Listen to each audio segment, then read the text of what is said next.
Malé alebo veľké presklené plochy. Rozhodnutie o kúpe nových okien nie je jednoduchou záležitosťou. Okná si vyberáme na mnoho rokov a je veľmi dôležité posúdiť nielen ich estetický prínos, ale predovšetkým kvalitu, životnosť i fyzikálne vlastnosti. Ide o investíciu, ktorá obnáša stavebné úpravy. Pokiaľ si zvolíte menej kvalitné a rozhodnete sa na oknách či dverách šetriť, skôr či neskôr sa objavia prvé problémy.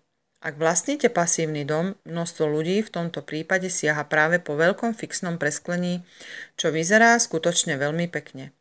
Máte nádherný výhľad na okolie a nezáleží na tom, aké je práve ročné obdobie.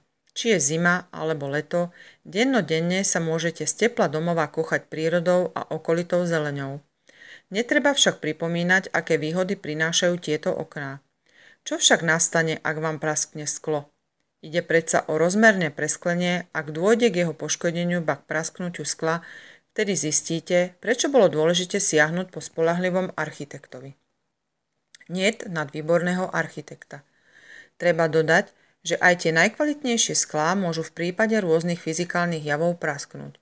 Bohužiaľ to v niektorých prípadoch neovplyvníme a aj keď je tento jav zriedkavý, netreba sa spoliehať na to, že práve vy budete tou výnimkou a nikdy nebudete musieť riešiť takýto problém. Z tohto dôvodu je dôležité ešte pred samotnou výmenou okien vybrať si takého architekta, ktorý bude skutočne myslieť na všetko a správne navrhne rozmery okien i dverí. Veď ako inak by ste preniesli prasknuté sklo, keď nie cez dvere. Mnoho ľudí má však problém s tým, že má príliš malé dvere, respektíve rozmery nie sú dostatočne veľké na prenesenie skla a v tomto prípade dochádza k výraznému problému.